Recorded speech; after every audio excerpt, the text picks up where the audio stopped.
Hey everybody, Douglas Scott McCarron again. I have a book here I want to read to you from. It's called In the Blink of an Eye. It's by a gentleman named Walter Murch, who edited several really important movies back in the 70s and 80s. Francis Ford Coppola, I believe he did The English Patient. He worked with George Lucas. And it's very interesting about how you do editing and cuts in movies. But in like the last chapter, he has afterwards it's about new computerized versions of editing stuff. He did it the old mechanical way. But the reason for the title shows up in the last chapter, the first section about the mechanical way, In the Blink of an Eye, in which he found watching movies, he specifically talks about Gene Hackman, that part of the reason why Gene Hackman's so engrossing is he doesn't blink until the scene, you get it. It's like he's come to the crux of the scene and you get it and he blinks. And the reason why he brings this up is, why does that work in movies? Because, cuts, blah, blah, blah, blah, blah, blah, cut. Somebody else talks, blah, blah, blah, blah, blah, blah, cut. Next person talks. That doesn't happen in real life. We just get this continuous flow of what's going on. And yet, he started noticing that a lot of times when somebody is talking, they will blink at the end of a point, and everybody else blinks with them. And it's like human beings seem to blink when they got something. And so actually, that blink is like a cut in the film. And it's not really actually unnatural, it's totally natural. It's what human beings do. So I want to read some of these pages to you because I just found it really interesting. Let's see here. All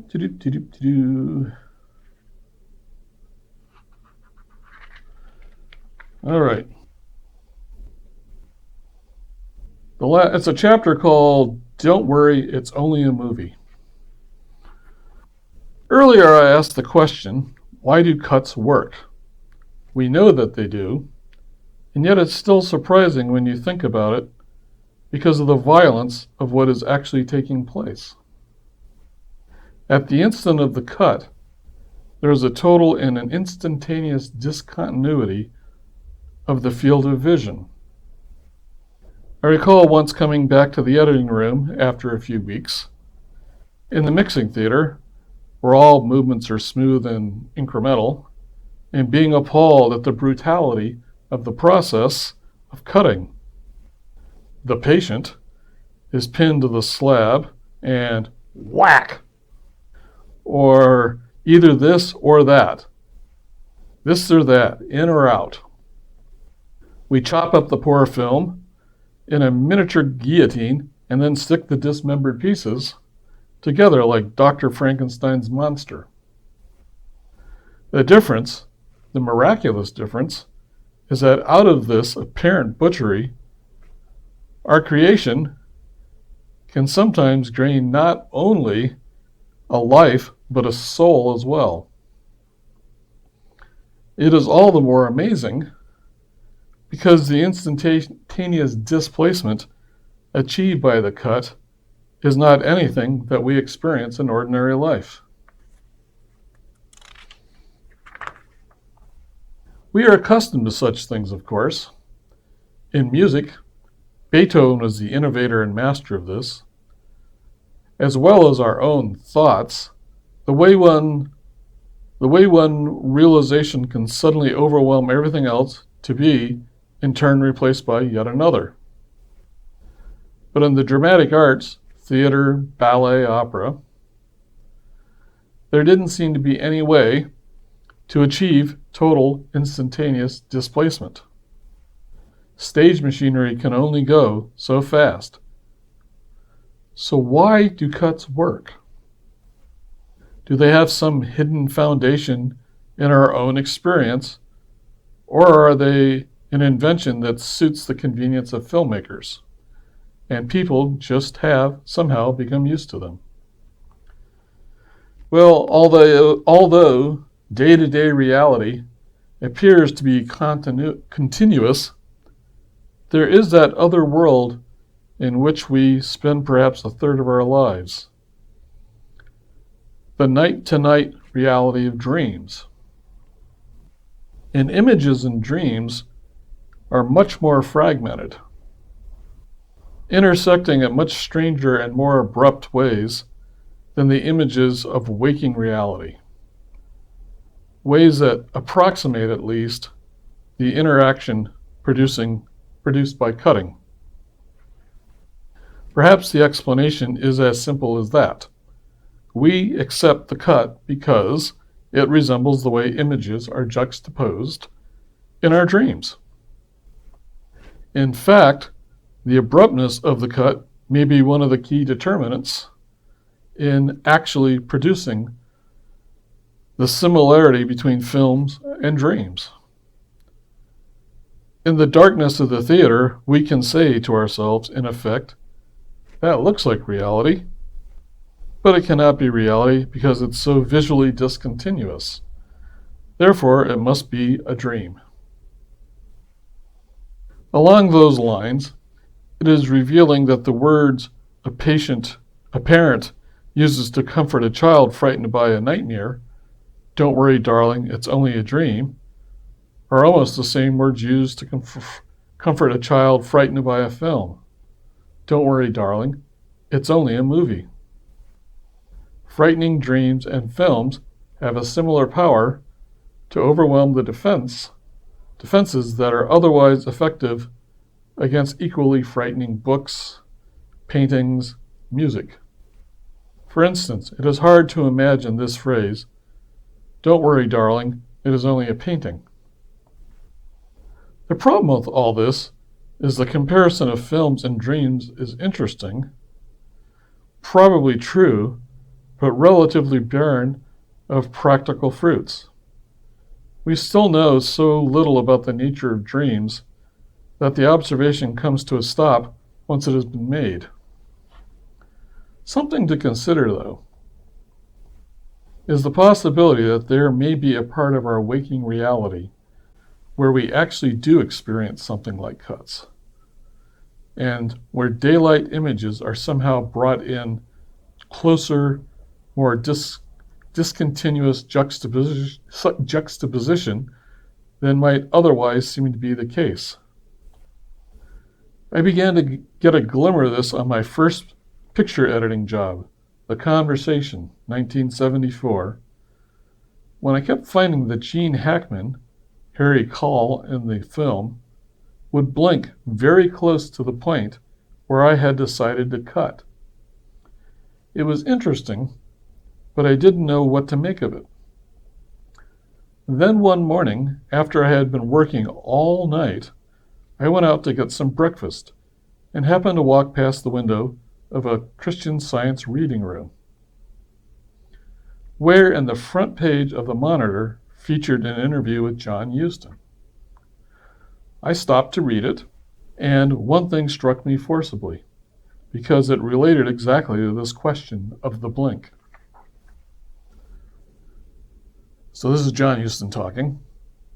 "To me, the perfect film is as though it were unwinding before your eyes, and your eyes were projecting it themselves, so that you were seeing what you wished to see. Film is like thought. It is the closest to thought process of any art. Look at that lamp across the room. Now look back at me. Look back at the lamp. Now look back at me again. Do you see what you did? You blinked. Those are cuts. After the first look, You know that there is no reason to pan continuously from me to the lamp, because you know what's in between. Your mind cuts the scene. First you behold the lamp, cut, then you behold me. Christian Science Monitor, August 11, 1973. What Houston asks us to consider is a psychological mechanism, the blink, that interrupts the apparent visual continuity of our perceptions. My head may move smoothly from one side of the room to the other, but in fact, I'm cutting the flow of visual images into significant bits. The better to juxtapose and compare those bits, lamp, face, in Houston's example, without irrelevant information getting in the way. Of course, there are limits to this kind of juxtaposition I can make this way. I can't jump forward or backward in time and space. That is the prerogative of dreams and films. But even so, the visual displacements available to me just by turning my head from the Grand Canyon in front of me to the forest behind me, or even from one side of this room to the other, are sometimes quite great. After I read that article, I started observing people, watching when they blinked. And I began to discover something much different than what they tell you in high school biology, which is that the blink is simply a means to moisten the surface of the eye. If that's all it is, then for each environment and each individual, there would be a purely mechanical, predictable interval between blinks, depending on the humidity, temperature, wind speed, etc. You would only blink when your eye began to get too dry, and that would be a constant number of seconds for each environment. This is clearly not the case. People will sometimes keep their eyes open for minutes at a time. At other times, they will blink repeatedly, with many variations in between. The question is, what is causing them to blink? On the one hand, I'm sure you've all been confronted with someone who is so angry they didn't blink at all. This person, I believe, is in the grip of a single thought that holds him, and that holds him, inhibiting the urge to and need to blink. And then there is the opposite kind of anchor, which causes someone to blink every second or two. This time the person is being assailed simultaneously by many conflicting emotions and thoughts, and is desperately, but unconsciously, using those blinks to try to separate these thoughts, sort things out, and regain some sort of control. There is the telling phrase from classic cowboy and now diplomatic standoffs, "He blinked." The loser in his mental game of chicken could not hold fast to a single position, and instead allowed some other thought to intrude at the critical moment. The blink signals the moment he relinquished his primary thought. So it seems to me that our rate of blinking is somehow geared more to our emotional state and to the nature and frequency of our thoughts than to the atmospheric environment that we happen to find ourselves in. Even if there's no head movement, and there was in Houston's example, the blink is either something that helps an internal separation of thought to take place, or it is an involuntary reflex accompanying the mental separation that is taking place anyway. Something that helps an internal separation of thought to take place, or an involuntary reflex accompanying the mental separation that is taking place anyway.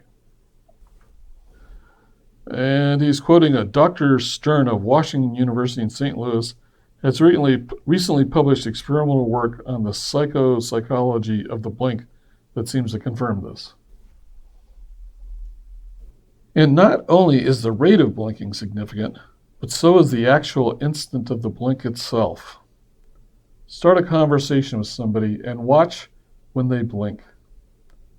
I believe you will find that your listener will blink at the precise moment that he or she gets the idea of what you are saying, not an instant earlier or later. Why would this be? Well, speech is full of unobserved grace notes and elaborations. The conversational equivalents of dear sir and yours sincerely. And the essence of what you have to say is often sandwiched between an introduction and a conclusion. The blink will take place either when the listener realizes our introduction is finished and that now we are going to say something significant, or it will happen when he feels we are winding down and not going to say anything more significant for the moment. And that blink will occur where a cut could have happened had the conversation been filmed, not a frame earlier or later. So we entertain an idea or a linked sequence of ideas, and we blink to separate and punctuate that idea from what follows.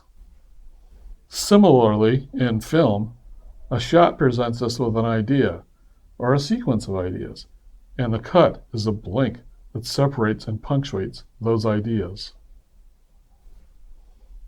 And this can occur regardless of how big or small the idea happens to be. For instance, the idea could be as simple as, she moves quickly to the left. At the moment you decide to cut, what you are saying is, in effect, I'm going to bring this idea to an end and start something new. Blink. It is important to emphasize that the cut by itself does not create the blink moment. The tail does not wag the dog. If the cut is well placed, however, the more extreme the visual discontinuity, from dark interior to bright exterior, for instance, the more thorough the effect of punctuation will be.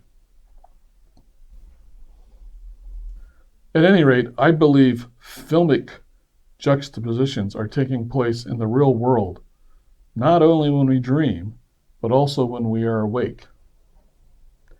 And in fact, I would go so far as to say that these juxtapositions are not accidental mental artifacts, but part of the method we use to make sense of the world.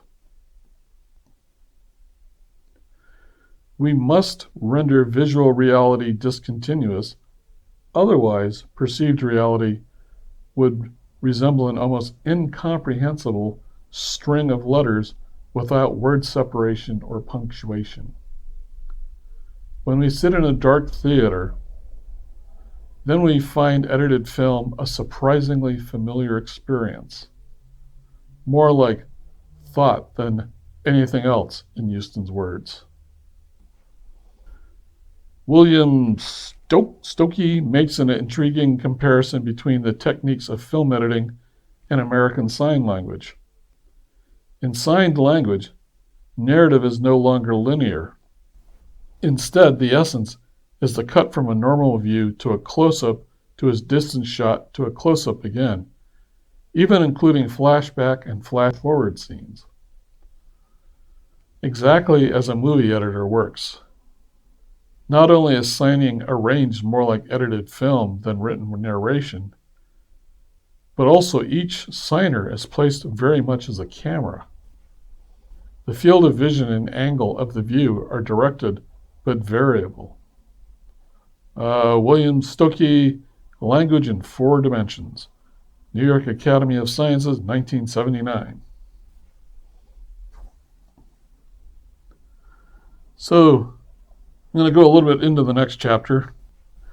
It is true that our rates and rhythms of blinking refer directly to the rhythm and sequence of our inner emotions and thoughts.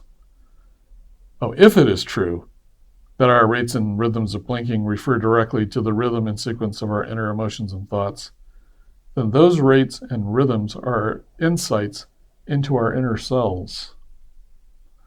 And, therefore, as a characteristic of each of us, as our signatures. So an actor is successful at projecting himself into the emotions and thoughts of a character. His blinks will naturally and spontaneously occur at the point that the character blinks would have occurred in real life. One of the things about unsuccessful acting is that actors' blinks seem to come at the wrong times. Although you may not notice this consciously, the rhythm of the actor's blinks don't match the rhythm of thoughts you would expect from the character he is playing. In fact, a bad actor is probably not thinking anything like what the character would be thinking. Instead, I wonder what the director thinks of me. I wonder if I look okay. What's my next line? I believe this is what I was finding with Hackman's performance in The Conversation. He had assumed the character of Henry Cole was thinking a series of Henry's thoughts the way Henry would think them, and therefore was blinking in rhythm with those thoughts. And since I was absorbing the rhythms he was giving me and trying to think similar thoughts myself, my cut points were naturally aligning themselves with his blink points. In a sense, I had rerouted my neural circuitry so that the semi-involuntary command to blink caused me instead to hit the stop button on the editing machine.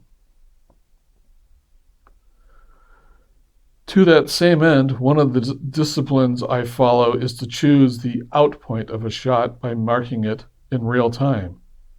If I can't do this, if I can't hit the same frame repeatedly at 24 frames per second, I know there's something wrong in my approach to the shot, and I adjust my thinking until I find a frame I can hit.